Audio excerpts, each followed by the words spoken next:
Saya tuh deg-degan setiap jam 12, saya takut, saya ngintip, di mana kakak saya menanti-nantikan kakak saya.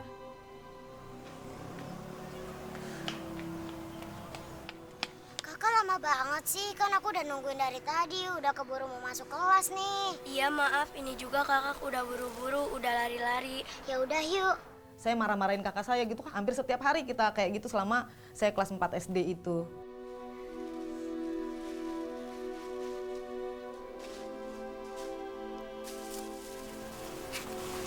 Ya udah kak, Santi udah telat nih masuk kelas. Santi masuk duluan ya. Ya,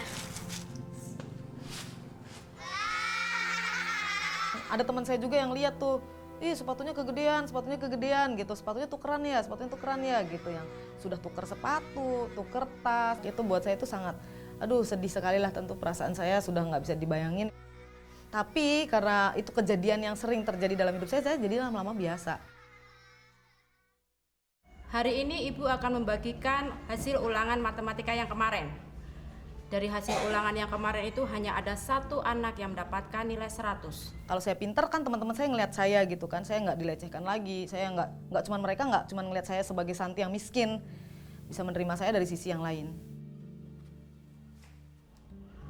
Santi, Santi ini tetap punya tekad yang kuat, tetap nggak mudah menyerah, tetap punya semangat gitu. Saya melihatnya tetap punya impian. ayo Santi maju ke depan.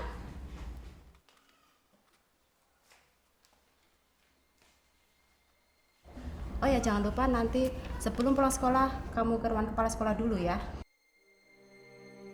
Ya saya sudah tahu apa yang akan ditanyakan oleh guru pada waktu itu, pasti mau minta bayarannya dilunasin.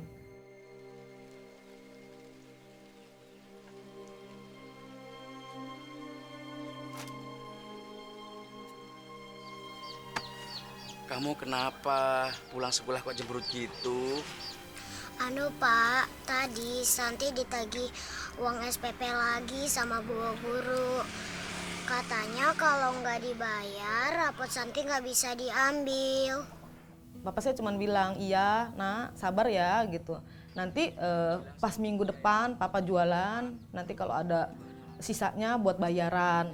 Karena saya bertetangga dekat, sehingga saya melihat Santi ini banyak disepelekan orang. Buat tetangga situ, orang anak, wanita, perempuan dorongin areng ke pasar, itu nggak lazim. Pak Parto, anak perempuan kan harusnya bantuin di dapur. Ya nggak apa-apa Bu, mumpung Santi besok sekolah libur. Kami hidup di bawah garis kemiskinan, apapun kami lakukan, orang tua saya lakukan untuk mencukupi biaya hidup keluarga. Dan ya maaf kata, rumahnya itu kalau misalnya ada istilah kucing lompat aja nabrak dindingnya itu tuh jebol dindingnya itu. Sehingga hal itu juga yang membuat sebenarnya keluarga apa masyarakat di situ juga menyepelekan. Bu Mina, ini gimana ini? Bajunya kotor, nyucinya kok nggak bersih toh? Maaf Bu. Ya saya tahulah namanya juga orang miskin, pasti banyak orang yang melecehkan kami, menghina kami, tidak memandang kami, tidak menghargai kami gitu.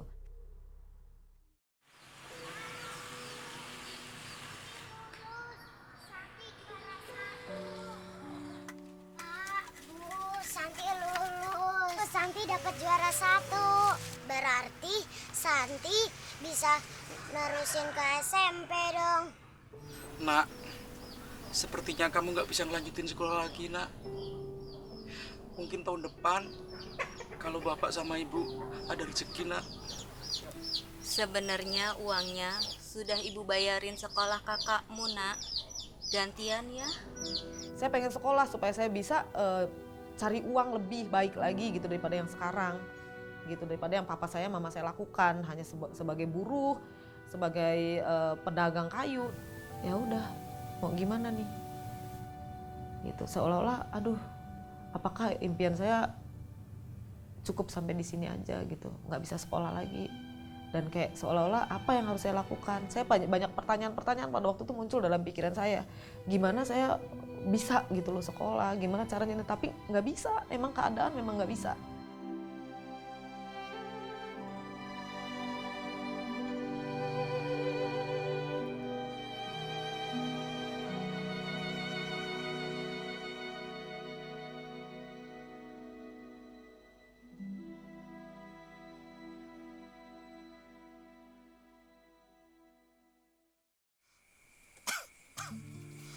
Santi.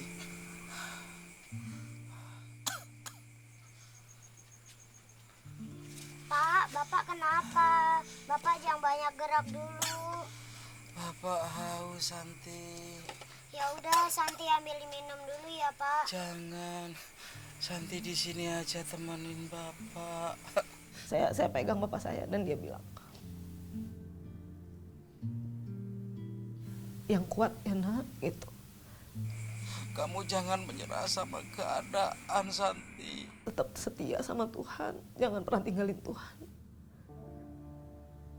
Saya nggak ingat waktu itu kakak saya di mana, saya juga nggak ingat. Tapi pada waktu itu saya yang ingat peristiwa papa saya meninggal itu ada sama saya. Nah sejak saat itulah saya tahu, saya percaya bahwa bapak saya menitipkan keluarganya sama saya. Karena bapak saya menghembuskan napas terakhirnya ada sama saya. Bapak bangun, Pak. Bapak jangan tinggalin Santi sendirian, Pak. Bapak bangun. Setelah papa saya meninggal, keadaan ekonomi kami bukan semakin baik tapi semakin terpuruk. Sekarang mama saya janda dengan 9 orang anak, harus menghidupi anak-anaknya. Pernah dibayangin bahwa waktu ada papa saya aja makan harus dijatahin. Apalagi sekarang gitu, nggak ada papa saya gitu kan, yang selama ini memang penghasil utama keuangan kan papa saya. Ayo dong, satu suap nih. Abis ini udah deh, satu suap aja yuk. Akhirnya ada satu orang yang ngajak saya kerja. Saya kerja karena cuma tamatan SD, bisa apa ya gitu. Jadi akhirnya saya kerja sebagai pembantu rumah tangga. Waktu saya jadi pembantu rumah tangga juga bukan sesuatu yang enak buat saya gitu. Kenapa? Karena saya juga harus berjuang di situ. Kamu kalau mau nyuapin anak saya, cuci tangan dulu dong. Udah bersih belum? Udah kok Bu. Pakai tangan lagi. Kadang-kadang saya nggak terima juga gitu. Saya sebagai pembantu rumah tangga megang anaknya itu harus bersih. Itu buat saya satu penghinaan sih sebenarnya. Dah, nggak usah suapin anak saya lagi. Kamu makan makanan itu ya, daripada nanti anak saya sakit perut. Saya sangat sedih sekali. Saya cuma bilang, oh ternyata jadi pembantu rumah tangga tuh kayak gini gitu loh rasanya. Rasa nggak dihargai, rasa kayak, lu mah siapa sih? Lu cuma pembantu, ya sana makan di belakang. Memang sudah layaknya seorang pembantu itu makan di belakang gitu. Ya udah, saya harus terima ini, saya harus telan ini gitu. Saya harus makan dan benar-benar saya harus bertahan untuk hidup. Saya bilang, bersyukur Santi kamu di sini bisa makan, di rumah kan nggak bisa makan. Gitu. Kalau di rumah belum tentu makan enak kayak kamu sekarang ini, walaupun makanannya tempe, tahu masih mending ada tempe sama tahu. Kalau di rumah kan enggak kayak gitu. Udah, nggak usah suapin anak saya lagi. Kamu makan aja makanan itu ya. Oh iya, makannya di dapur ya.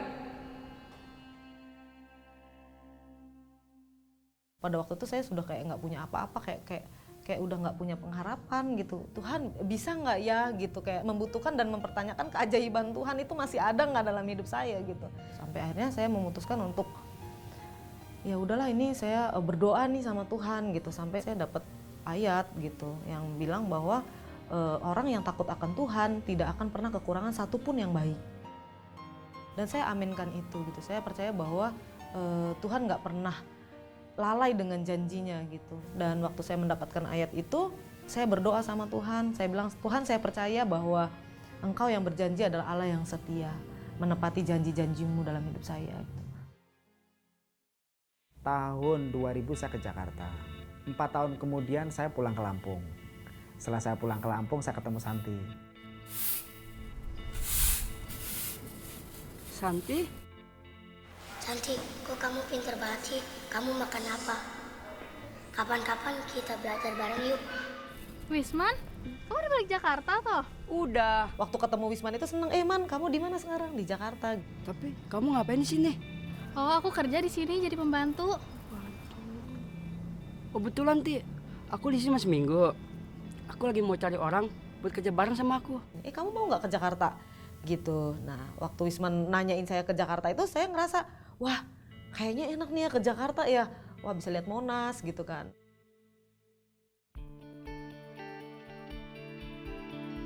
Selamat siang, Pak. Siang? Oh, Wisman.